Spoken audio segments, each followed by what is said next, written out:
fishing, it's in my soul. Welcome to the Salt Strong Podcast, disrupting fishing entertainment as you know it. Prepare to laugh. Prepare to get to know fishing legends in a whole new and unfiltered way. And on occasion, you might even learn a thing or two about fishing. Here's your host, Joe Simons. Like diamonds. What's up, Salt Strong Nation? Joe Simons, like diamonds. We are back. Got my boy Captain Jeff Maggio, a.k.a. Lunkerdog, a.k.a. the original Real Guy. And now, dude, Real Guy Podcast, or Real Guys Podcast? What's up, brother? The Real Guy Podcast.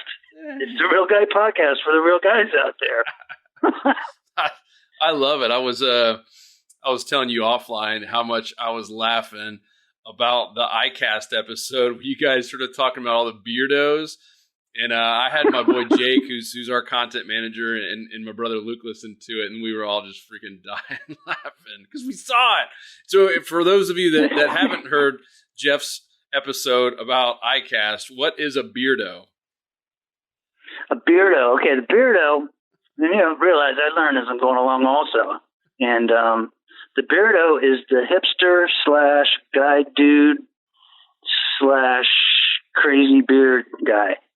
And not sure how it happened so quickly, but geez, this year at iCast, it seems like iCast was just infiltrated with beardos.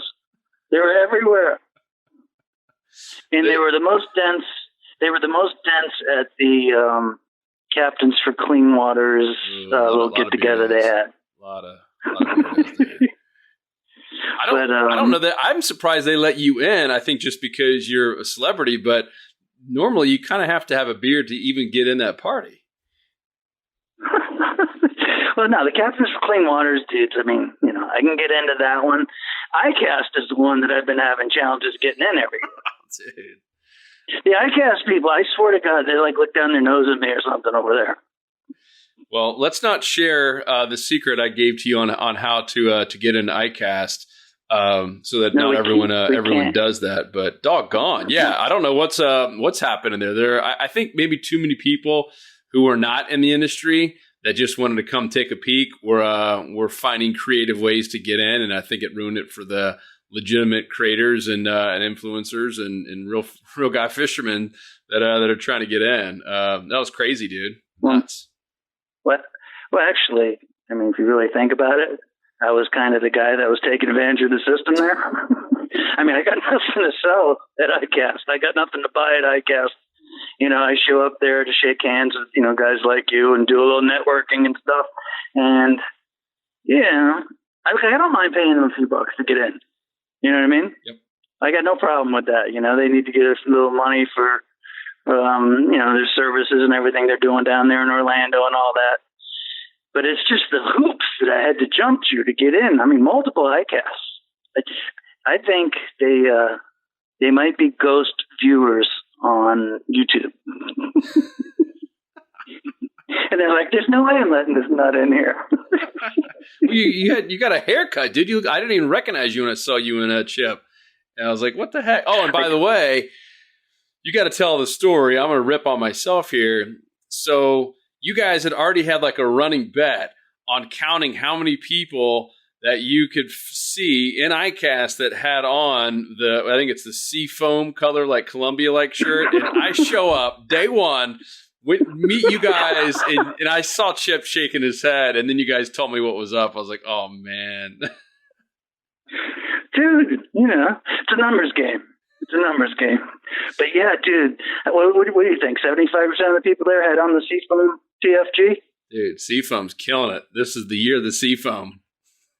It was nuts. So I guess I know what I'm getting for Christmas. Oh yeah, seafoam performance shirt, baby. And thank you all, the Saltstrom people who have bought theirs. We do have seafoam, and it is our most popular color. And man, I'm gonna sport one as soon as this thing's over. I'm gonna get my seafoam on. Well, I mean, we always make fun of stuff like that, but truth is the truth. You know what I mean? And people laugh at the truth. You know what I mean? Yes. But, just like our YouTube videos, just like iCast, just like everything, we try to keep a lighter side to everything. And the seafoam green was something everybody could laugh about. So major topic at ICAST 2019 was the Beardos and the seafoam. Thanks for bringing it up. And I see every year around that July timeframe when ICAST is happening at your ICAST this, ICAST that, little music videos seems to surface again. So always fun to see that. Yeah, it's a nice little reminder. Try to break it down, make people laugh a little bit, and they get ready to do those trade shows. I mean, you do realize that the old ICAST videos, when we made those videos, it was for the people that had to work through ICAST. We wanted them to have a little entertainment while they were sitting there for 5 days doing those crazy hours and sitting in the white light and the air conditioning. And so really the original, thought about doing those videos, we were thinking about those poor people that were working in there. And then, how Lamont does the YouTube productions. He's always, making it over the top, goofy. And I'm just glad people enjoyed it, It's, I was talking to Lamont just the other day. If you guys don't know who Lamont is, talking to the audience here, Lamont is Better Duck Studios. He produced all of the social media stuff for me over the years. It was actually his idea to even get in social media. But one of the things that the Soul Strong guys, Luke and Joe, and us always had in common is, we were always into marketing and trying to reach the right people. And that's kind of how I got so friendly with Joe and Luke. And I just think that it's cool to see you guys. What was this, 6 years later? Yeah, I mean, we've been at it like full time, like quit our jobs full time for 5 years now. Yep. So it was, and that was right in the 5 beginning. years later. Yeah, right in the beginning that you and I kind of formed a friendship, and man, we had such a good time and fishing with you and doing some filming and gosh, your boy Lamont Chip. I don't even know what his name is, his real name, but That's Chip. Chip. Okay, yeah, the dude's a character, man. Yeah. Dude, totally gone, the artist type. I'm not sure what's going through his mind half the time, but I don't know. People seem to like it. So, but hey, and everyone listening is going to get a really cool inside scoop on a real conversation. I haven't brought this up to you, but did Tom Rowland mention to you about a kind of a consumer facing ICAST version, like not like a summit or an expo, but I don't know, some kind of blend of that. Did he mention that to you yet? Like an audience type?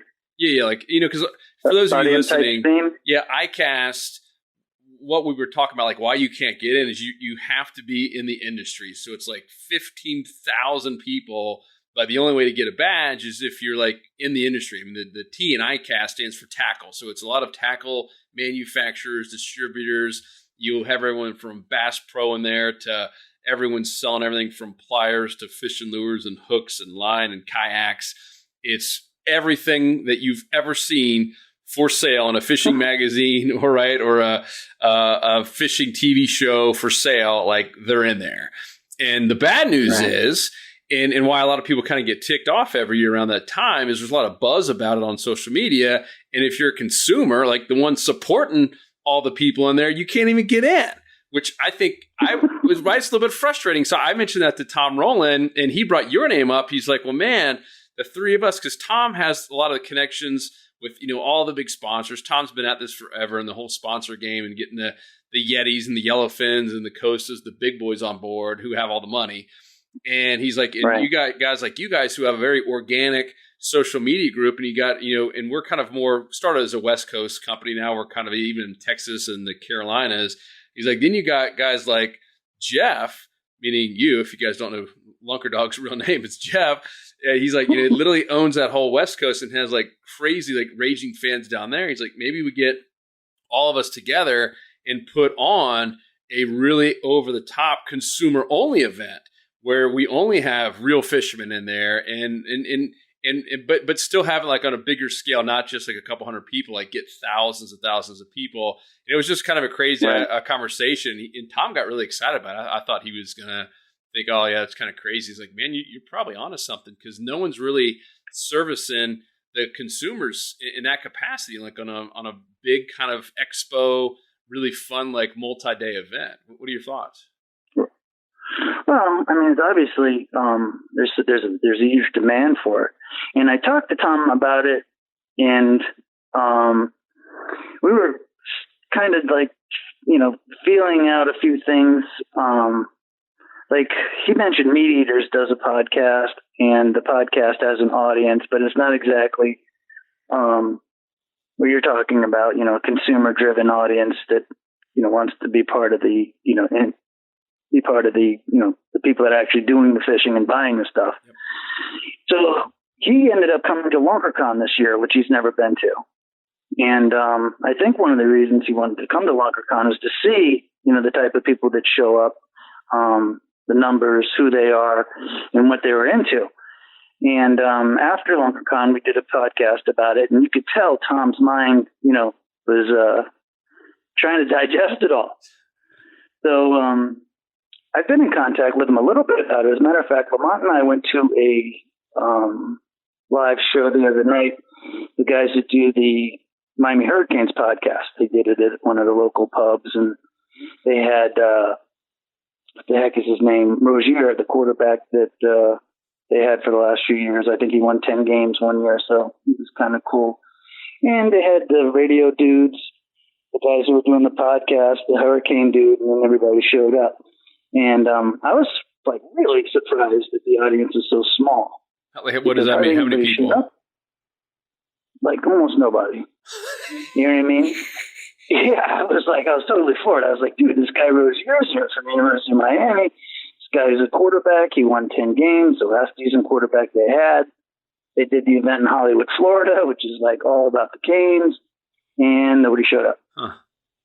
And so then I'm thinking, I'm like second guessing myself, like, geez, wonder if people would show up for something like that. But I think it has to be somewhere between a show for the people, where they're highly entertained, and then they come together kind of like Lunkercon. If you guys never been to a Lunkercon or don't know what the Lunkercon is simply, we ask all the best fishermen in a local area to show up at a place, professionals and recreational fishermen. And then we hang out, we party all night, we give away a bunch of stuff, and we just kind of hang out and meet people.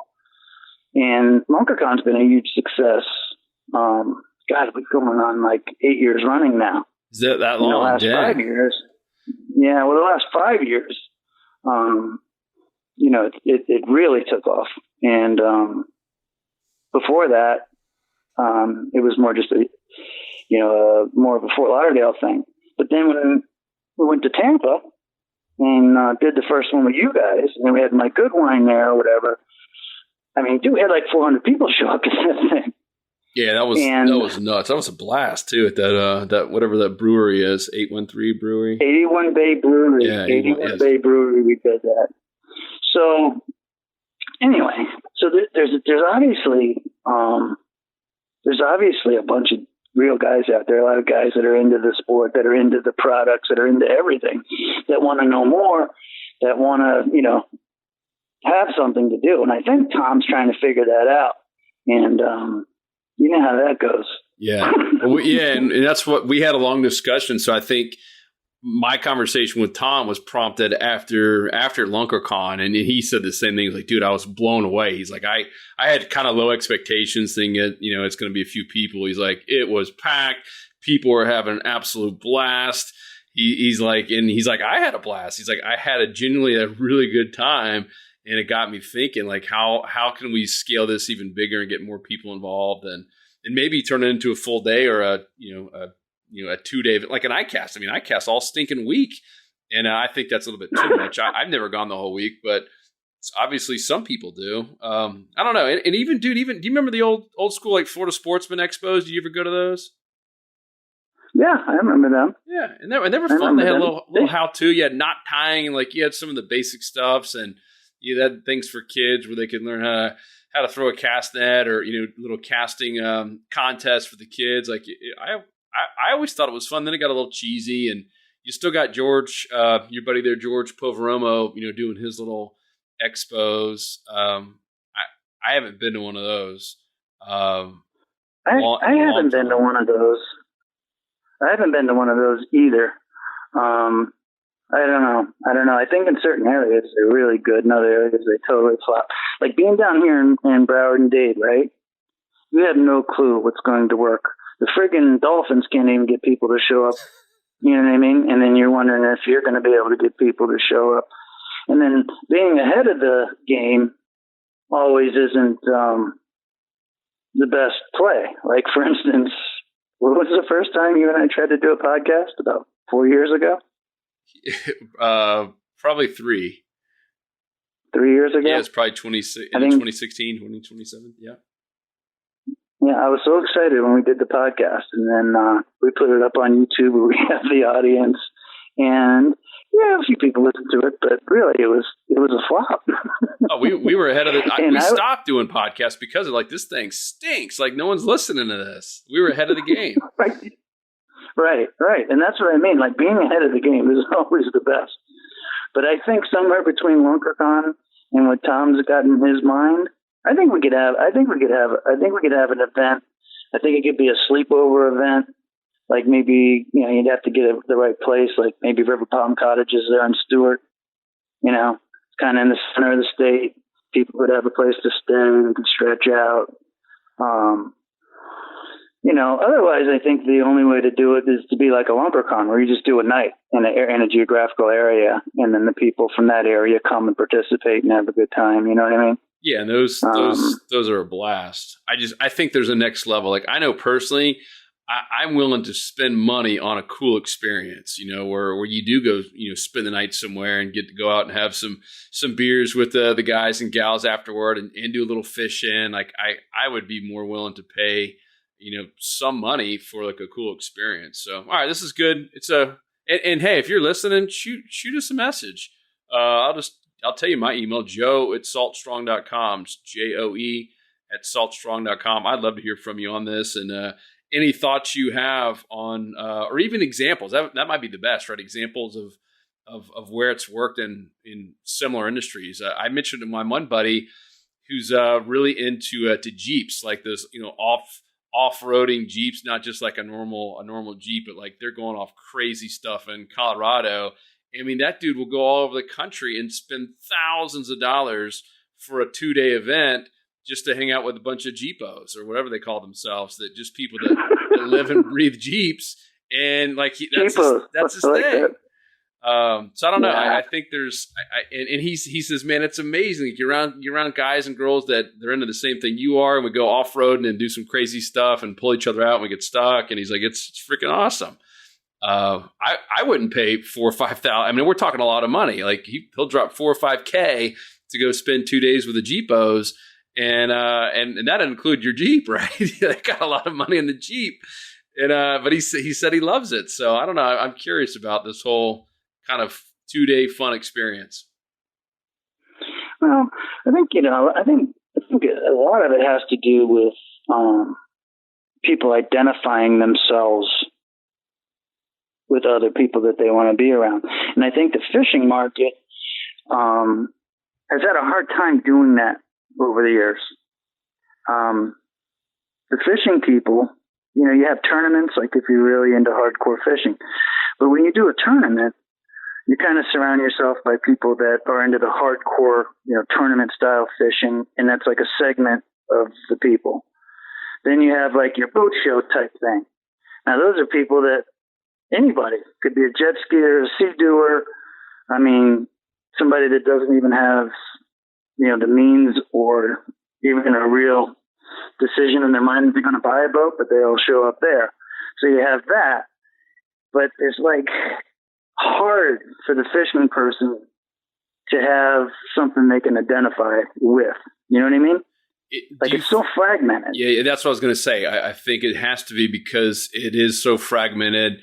It's not like golf, right, where you use the same, I don't even know how many clubs you have, 10, 12 clubs in your bag to play golf anywhere in the world. With fishing, it is different. The guys up in Northeast, they think, and they're probably right, that fishing up there is completely different than it is, down in Fort Lauderdale, and vice versa if you're fishing, San Diego. And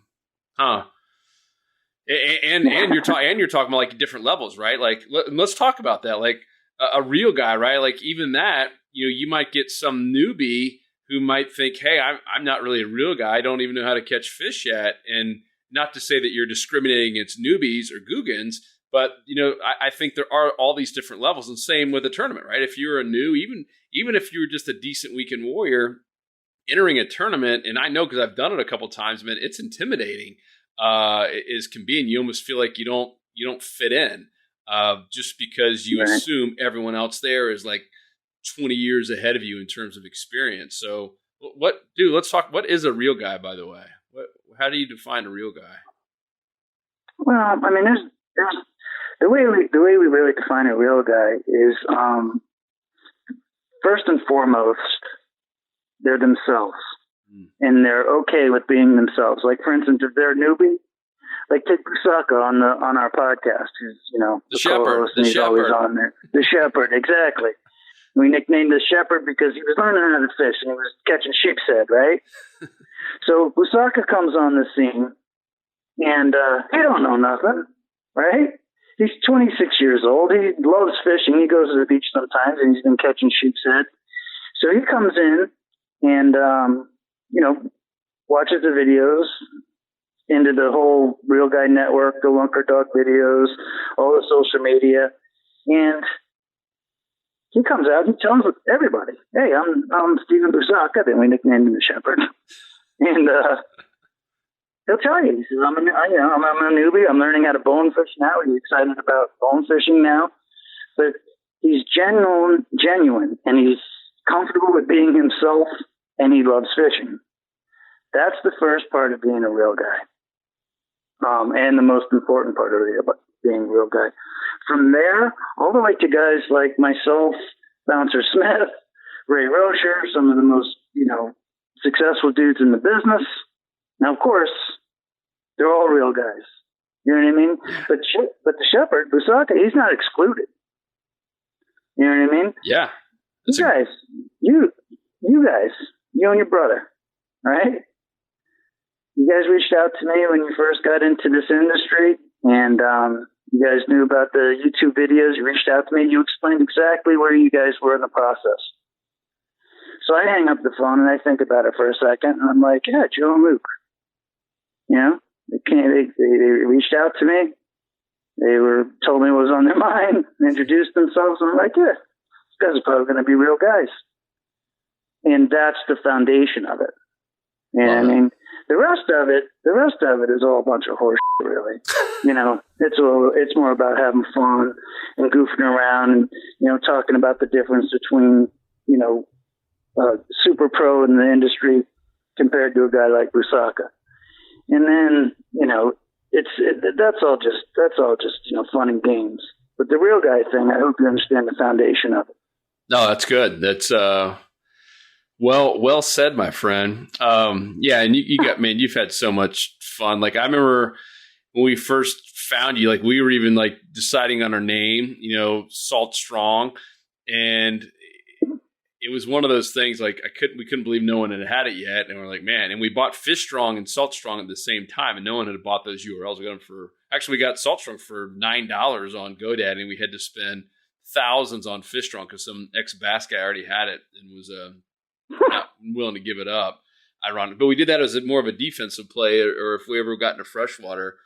But anyhow, I remember finding one of the videos you and I guess it was you and Lamont did on I'm So Salt Life. Do you remember that? And dude, we were just crying laughing, and just reminded me of I remember looking at the names, and we were looking obviously at Salt Life, saying, is that too close? And that was one of the funniest. I don't know if you guys did multiple videos or not, but dude, we were just crying laughing.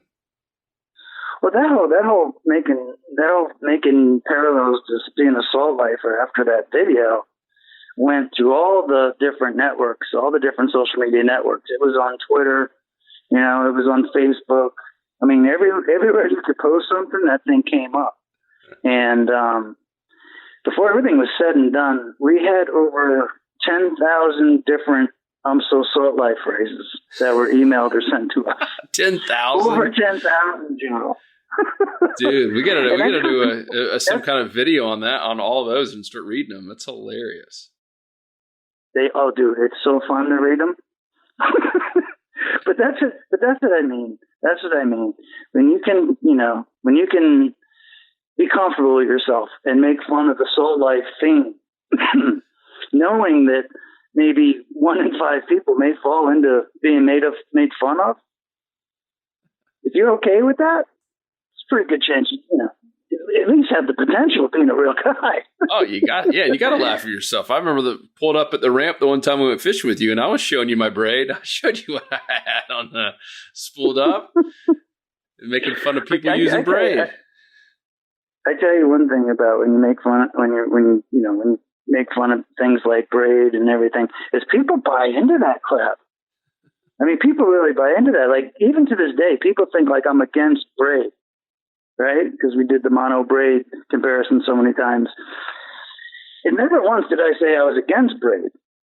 But what the people actually got, what they wanted to hear was like, hey, Captain Jeff's anti-braid. And I never said that. What I said was, people like to sport their braid. And braid's good for certain things. You know what I mean? That was the message. What they actually got and what they ran with was all this, making fun of the guys who got their braid. Remember back then, in order to spool your combo up with braid, I mean, it's $30. Oh, yeah. Braid was expensive when it first came out. Remember that? Yeah. I mean, it's cheap now, but at first, I mean, it was tough to swallow. Okay, can I buy the $9.99 for 1,000 yards of Andy Mono, or do I spend the $30 for 400 feet of that green? And it was amazing how many people, decided they wanted the braid. Whether they knew they could use it or not, they were sporting the piss out of that. You got to sport the braid, baby. And what about catching lunkers in people's faces? That was always one of my favorite quotes of yours. And we did it with you that one day out in Fort Lauderdale, right there. Dude, right near water taxis. We were catching fish in people's faces, man. Well, you guys get to fish in a lot of areas where people don't see you catching the fish. Like, you had no choice but to catch your lunkers in people's faces here in Fort Lauderdale, because they're right there when you're catching the fish. You couldn't hide it if you wanted to. But I like the way lunkers in people's faces is kind of almost like a metaphor now, where people use it, in all different ways. And like, people now post their lunkers on Instagram, and they consider that, catching lunkers in people's faces. People post it on YouTube, they consider that catching lunkers in people's faces. People do it with their friends, they consider that. But what you did with me, that was original style catching lunkers in people's faces, because the boats are going by one after another. You guys were getting snook that day, or I forget. Yeah, snook and tarpon, yeah. Yeah, so, and where we catch them here is in the main intercoastal. So the people are going by and you're getting them in their faces. And that's how it started. But, man, we've run with that over the years. And people like saying it. People like having a good time. And one thing about people that are in this fishing world is when they're alone with their friends and they're fishing, even the guides when they're fishing with their clients, you spend that kind of time together on the water, you start finding stuff to laugh about. And it could be the stupidest stuff ever, but you start laughing out there. And when you start laughing with somebody, you want to keep laughing with them. And I think that whole lunker in people's faces, sporting your braid, all that crazy Lunkerdog stuff that we always did, it made people laugh. It made people enjoy their fishing with their friends even more, especially on the slow days. Yeah. And you need that. You know what I mean? Oh, yeah. What do you have any funny stories, like any memorable ones about catching lunkers in people's faces, like a water taxi going right by or anything that you just remember, like wanting to scream it? Well, I tell you, which is probably the best lunker in your face story. I had my little girl Victoria. Well, this is pretty good because I got my little girl out there for her first time on a tarpon trip. She's 7 years old. She's 14 now. And we're basically in that same area where I took you guys fishing. And it was a mud run. And the fish are jumping all over the place, and the guides are coming out of Port Everglades. And Carl Ball, who's a real famous guide down here, happens to be going by. And the kid gets her first 30-pound tarpon. And for a 7-year-old, like catching a boomerang or whatever, she's, just totally, struggling with the fish and trying to do anything she can. And she's 7 years old. She's got this tarpon on. And Carl Ball is going by on the other side of the intercoastal. And I said, kid, you don't even realize it, but you're getting a lunker right in one of the most famous guides in the world's face right now. And the wife was videoing all this, right? So later on, we put it on YouTube, and you hear that. And you look at the kid looks at me and looks over at Carl and kind of nods her head and keeps going about her business. So at 7 years old, she was anointed into getting a lumper in Carl Ball's face. And I don't know, to this day, every time I watch that video, I start cracking up when I see the kid's face. The old nod to Carl. That's awesome, man. So I thought that was a good one, but anyway, and I love it. I love it when the guys post something, and basically it's bragging rights, and they use those terms. You know what I mean? Yep. And same with run that dog too, right? Yeah, run that dog. RTD. The old run that dog saying. Most people don't realize that, but Run the Dog, that was actually a coverage that we played at University of Connecticut as a defensive back. It was called the dog coverage. And the dog coverage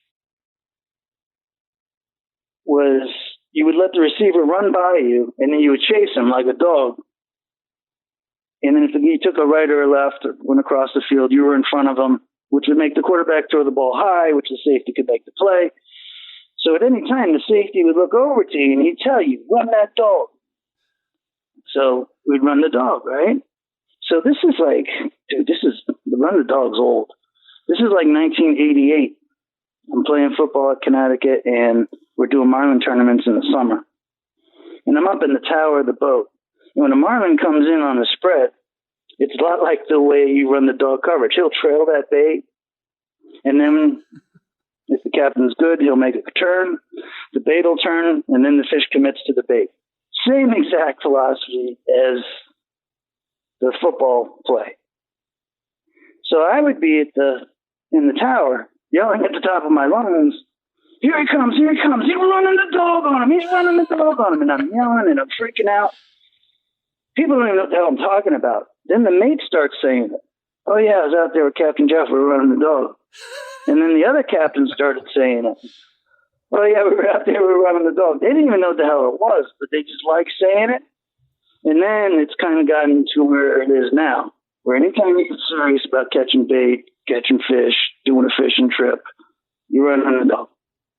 So, lots of fun stuff that came out of social media. But I'm not doing that much social media anymore. Well, that was going to be one of my questions today. Obviously, I know about the podcast. I've been listening to most of them, and pretty doggone entertaining. It reminds me of Seinfeld. Like, your show is a show about nothing. Like, there's literally no script. You guys are just talking away. You're making fun of Steve and boat shows and just random stuff. And I can't stop listening. It's like Seinfeld. Like, there's no real plot, but it's like, what just happened? And all of a sudden, it's the end of it. And I was like, I kind of want more. This is pretty entertaining. But you're still on YouTube. Like, you still have a channel and all that. You're still posting occasionally, but not like you used to. What's the skinny, dude? Well, I mean, dude, you guys are pretty good with the social media stuff, and I think there's been such a major change in the way the audience works on social media, especially when it comes to the fishing videos. One of the things that if you look at all our fishing videos, we showed exactly what we did here in Fort Lauderdale as far as catching fish. Like, every once in a while we would catch a shark, but almost always it was tarpon, snooks, jack crevalle, sailfish off the beach, mahi off the beach, kingfish. It was the stuff that we actually caught. And early in YouTube, if people wanted to see that, they'd actually have to punch it in, like, okay, tarpon fishing. And then they would see the Lunkerdog, or light tackle fishing. And they would, they'd pop in and see the Lunkerdog. And it was almost every viewer you had was there because they took some energy to be there. In today's YouTube world, you can post the same exact videos, but you won't get the audience, or the majority of the audience, that really wants to see that. And in order to get a whole bunch of views, tarpon and snook aren't going to do it. You got to do Goliath grouper. You got to do sharks. You got to catch a fish out of the sewer. You got to do like crazy stuff for a whole bunch of people to see it. And then those people that are actually into that type of entertainment weren't the same dudes. They're totally different people. Yep. And I think there's going to be a big adjustment here, and I think we're going through it right now, where it was always like more. There was a time we used to brag about we were the number 1 fishing show online, That's because there wasn't anybody else uploading every single week like us, you know what I mean? So, okay, we were number 1. We were putting something up every week before everybody else. But the people that saw it, were really into fishing. Today, in order to get the views, crazy amount of views, you got to do that crazy stuff. But what I'm learning, especially now, is the big numbers aren't necessarily where you at, unless you are a YouTuber, which we were never really YouTubers. We just put stuff up on YouTube. And when I mean by being a YouTuber, it means you're getting checks from YouTube and trying to make a living off YouTube.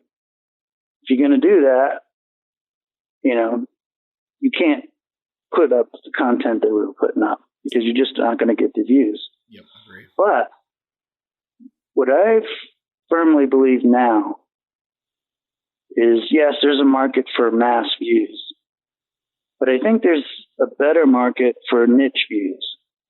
And I think being in a niche, you're way better off with, say, 10,000 people that follow your YouTube, your podcast, your Instagram, your Facebook, than you are with 1 million people that just click on a YouTube video for whatever little bit of entertainment they get out of it, or a lot of entertainment, who knows.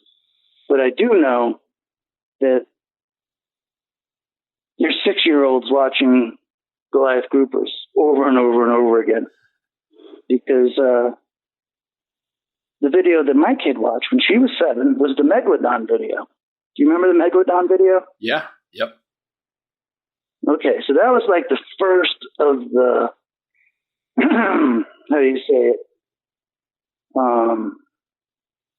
videos that, just went totally viral. But the amount of people that were watching those things were like my 6-year-old at the time. That 6-year-old is not going to call up and book a trip. That 6-year-old isn't necessarily going to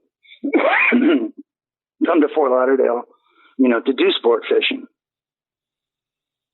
Yeah, I guess it all depends on the end goal, right? Because you're, like you said, you're not a YouTuber. If you're trying to be like, let's just say, catch 'em all fishing because he's down there. I mean, he didn't even have to go fishing to put out. He can just go catch lizards. And I have an 8-year-old daughter now. I'm a little bit behind you, but same scenario. My daughter's now 8, and she watches. When we let her watch a little YouTube on the weekend, she'll watch some of the catch 'em all fishing stuff because she's really into lizards and iguanas and stuff like that. And there's a perfect example of an 8-year-old that obviously is not in the market for buying boats or really anything right now. But dude, kudos to him, right? I mean, the dude, from what I can tell, he's YouTubing it up. Yep. Right. He's a YouTuber. That's what you do. Yep. Monster Mike says it the best. Monster Mike, he's straight up, he's like, dude, I'm not necessarily a great fisherman or anything. He says, I'm an entertainer. Yep.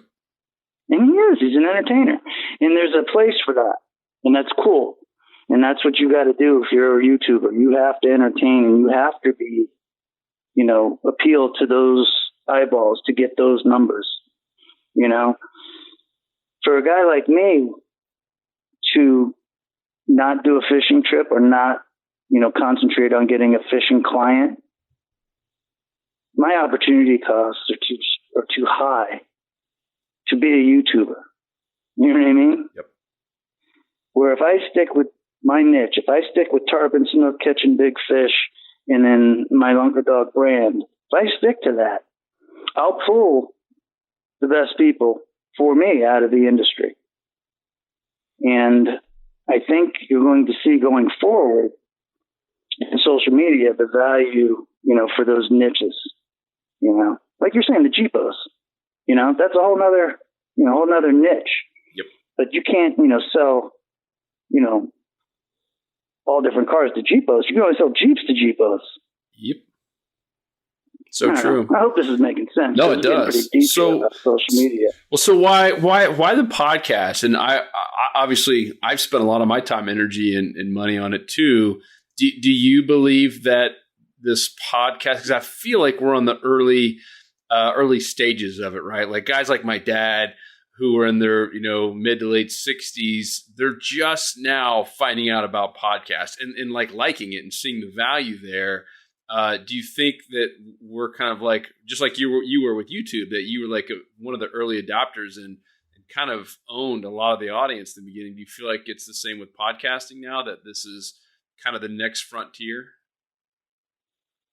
I think in a way it's the next frontier, but in another way, it's AM radio, which is not the next frontier. Right. But it's a platform basically for AM radio. And now guys like your dad and anybody and this is the thing that I really that makes me more intrigued about podcasting than any other form of social media right now, is podcasting. The person could be 7 years old or they could be 70 years old, but they'll engage in listening to a conversation that's 15 minutes, 45 minutes, an hour, in the Media's case, 2.5 hours. And there's no barriers to that if they're into the topics and discussions that you're willing to have. And I don't care what anybody says. The way social media is set up now, Facebook, YouTube, Instagram is a little bit more pure because it's just photos and you can scroll through what you want. But there's so much, I like to call it static, for you to be able to get sidetracked on. Yep. Okay. So for instance, you're watching your YouTube videos and you get done with the video, and on the right-hand side, there's 5 other videos that are there to pull you away from the content that you're actually looking for. Yeah, they think they know what you're looking for, but that's not always the case. And what they really care about is the number of views that it gets. So that Goliath grouper video is going to show up in your stuff no matter what you do, if you have anything to do with fishing. Because they know that if they put that little thing on the side of your video, that somebody's going to click on it, whether, the audience is going to be way more broad, so that pulls people away. With the podcast, people are engaged for however long your podcast is, and they can get lost in the media that you're giving them, and they can get their mind off all the static. And I think that's the value to it. And maybe it's not going to be one of these things where, like YouTube, we're getting millions of people, but I'd be perfectly fine with 10,000 a day. You know what I mean? Heck yeah. Yep. So that's what excites me about podcasting. And also, you can't really fake podcasting. You know what I mean? True. In Yeah, it's order not for like you you to can. fake Yeah, you're right. Yeah, you can't really fake it. So it's like, it's not like you can I guess you could eventually you could when you got really good and did like a Mad Money show where you had buttons and stuff to push. But you know what I mean? Really, it's about, the conversation. It's about, do I really care what's coming out of this dude's mouth, or is this whatever's coming out of this dude's mouth? Is it going to take me someplace? Am I going to think about different stuff? Am I going to laugh? Maybe. Am I going to learn something? Maybe. You know what I mean? And the whole time they're listening, that's in their mind. Very little static. I love it. So, speaking of laughing and maybe learning, I have a question, and this is, I think you can answer, but it's kind of more at Lamont. Why does Lamont hate redfish so much, dude?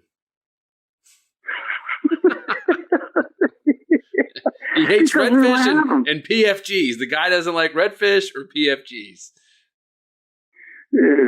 One, because we don't have redfish. Everybody else gets to enjoy catching redfish. Between Palm Beach and Miami, we got none. So, it's kind of like being a Canes fan. We're kind of segregated over here a little bit with no redfish. The other thing, too, is he knows how many red fishermen there are. And if you haven't noticed with Lamont, one of his best features, most talented feature, is he's very good at getting under people's skin. So, you have a million guys that are catching redfish. Well, he can get under 100,000 people's skin. Then, he's going to exploit that. That makes sense? It does. So has he ever caught a redfish? I know you have. Has he ever caught one? I took him to catch a redfish, and it was kind of a slap in the face. Listen to the story, dog. All right, so this is God, man. It's on YouTube. We were actually shooting in Super 8 at the time. How about that? But anyway, so we go to Islamorada for his big bonefish trip. Lamont's going to get his first bonefish, and we go to Islamorada and we go out on the flats, and it's a beautiful day, except there's not a whole lot of fish out there. And I'm pulling them around, and we really put in some time. And I see this little mangrove twitch, and I couldn't really see the fish. And I said, Lamont, throw it by that little mangrove. And he does. And the fish grabs it, and it takes off. And Lamont's sure he's got his first bonefish. And it ends up being a redfish. And most people would have been totally ecstatic that they got a redfish like that. But because it wasn't a bonefish, and he had no clue if catching a redfish was cool or not, he sure didn't fight like a bonefish. That always put a sour taste in his mouth about his redfish. Because his first redfish, in a weird way, ended up being a bust. Oh, I'll have to go search for that video. Let's see. That would be, man. God, that's one of the early videos. It's way back, and it's actually shot in Super 8 and then converted to digital, so we could actually make a YouTube video out of it. But it'd be like 2006 maybe. All right, I'll do some searching. YouTube makes it easy to find stuff these days. That's awesome, man. So let's talk a little bit too about the podcast. I'd love to hear your thoughts on your direction with it. Are you going to keep getting different guests on? Keep a lot of stuff between you and Lamont and the Shepherd? Do you even plan the stuff out, or is it like, hey, let's just record one, whatever's the topic, boat show or whatever's going on? What's the deal? Well, I'm learning as I'm going, and I'm trying to figure out what our audience actually is into, and what I think is most entertaining. In our space, a lot of the podcasts I'm finding out have the same guests. You know what I mean? Like, you're going to reach out, you're going to get the best guides that you can. Anybody that's got any type of TV show, anybody that's got a radio show, a big YouTube channel. So what I see is I see a lot of the people in our space doing a lot of the same podcasts with the same people. And one cool thing about that is you can tell, who's somebody you can listen to and somebody you can't. But on the other hand, I'm not so sure the viewer always wants those type of stories. I think the viewer, I'm so used to saying viewer, the listener, I think what they want is, if your podcast is 45 minutes, they want to escape for 45 minutes. If you think you can do that by bringing a guest and telling a story and being a good interviewer, that's one way to do it. And we've done quite a few of those. I think I'm on episode number 58 as far as on the Waypoint platform. And we did another 14 or so before that. But those were kind of trial and error just because we never did them before. But anyway, not too many people are doing the podcast where it's the same character over and over again. Like my characters and my co-host, I have Stephen Busacca, who plays the role as the millennial, the new guy on the block. Then I got Lamont Jones, who is Captain Jeff's buddy, and we talk about beardos and where things go on boat shows and that type of stuff. Then I have, of course, the guest speakers. I think there's a certain part of the audience that if you don't have somebody like Busacca on more than a couple episodes, they're like thinking in the back of their mind, well, where's Busacca? And I think if you can create that through character base, it's a good way for the listener to, kind of like you said, like Liz Seinfeld or Cheers. Yeah. Well, Seinfeld, yep. You know what's coming, and you can't wait for it to get there. And if it doesn't get there, you miss it. Like Kramer, can you imagine if, I don't know if you watch Seinfeld or not, but if Kramer or any of them, George, they all had a specific character role, but if they were gone for a couple episodes, you'd be like, man, what the heck happened? It's not the same. Exactly. That's good. Exactly. So anyway, that's the way we're rolling with it. I'm finding out that there's the audience likes both, but I'm sure you've experienced this. Is you're only as good as your guests. Yep. You know what I mean? Like you can have a great guest that has achieved so many things and is really, the best of the best, but he doesn't speak well, or he's intimidated by the mic, or there's a number of reasons why he may not come off on a podcast. You know what I mean? And a lot of the ones that I did, I was so excited to have the guest on, and then the poor guest, my expectations of him was way too high, which I guess is part of, learning how to become a good interviewer, is to get the best out of your guests. But when you do it, you see, it's not for everybody. So to have a podcast that has a guest every single week, definitely not. And, I listen to your podcast when you go solo.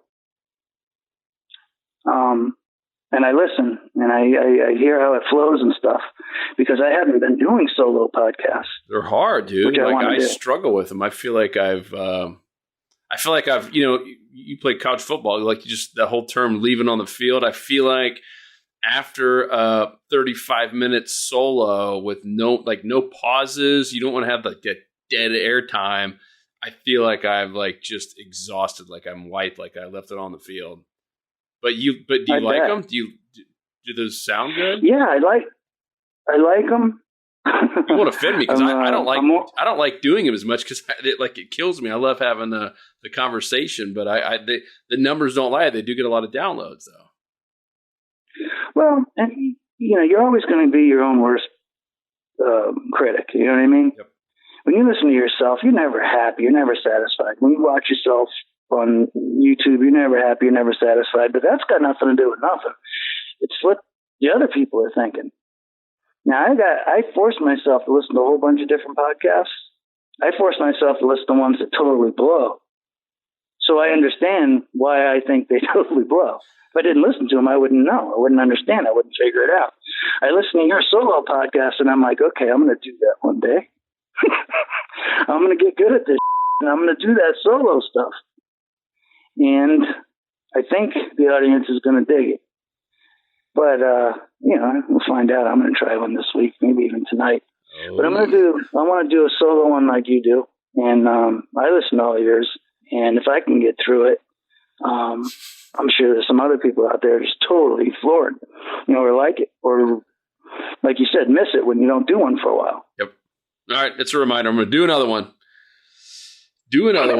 Cool, brother. Well, I know we already went over time, and I know very soon here I'm going to jump on your podcast, and we'll kind of do a flip. So everyone, if you haven't already subscribed to ours, please do. Leave us a review, and then right after that, go give my boy Captain Jeff a subscribe or a like, depending on if you're in iTunes or Stitcher. I assume you're in all the different places, right? All different places, iTunes, Spotify. People seem to like that one. And listen to the Beardo one, the one that Joe likes. That was the ICAST 2019 coverage. Start with that one, and then tell Joe how much you liked it, or maybe you didn't like it. Tell him that too.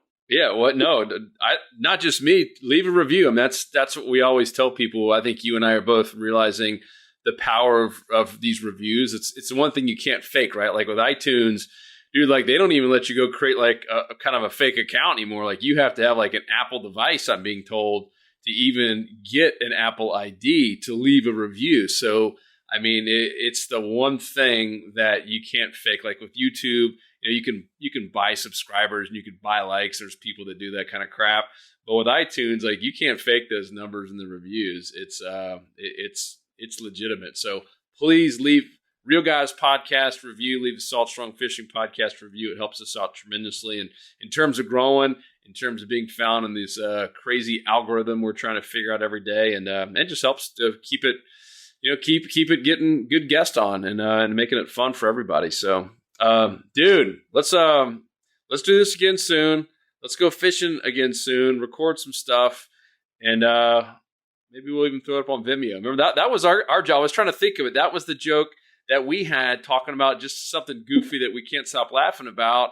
Is your boy Lamont's on the boat, and he keeps doing like these kind of hidden shots with different cameras. Like, was that the Vimeo camera? Do you remember that? Like, was that the YouTube or Vimeo camera? We'd act differently depending on if it was the YouTube or Vimeo camera, and obviously they were both the same, going to the same place. But yeah, good times, dude. Well, dude, I appreciate being on the podcast. I hope the Salt Strong Nation digs it. And, let's get together and fish, whether I go over there to visit my parents in Port Charlotte, get Luke out of there, and spend some time on the water. And if nothing else, I'll talk to you soon, because we're going to do the podcast on the other one. Let's do it, my friend. So run that dog, Joe. You guys are doing a great job. Right back at you. Run that dog, catching lunkers in people's faces. Pow! We out! Thanks. See you, buddy. 'Cause fishing, it's in my soul, it was pain.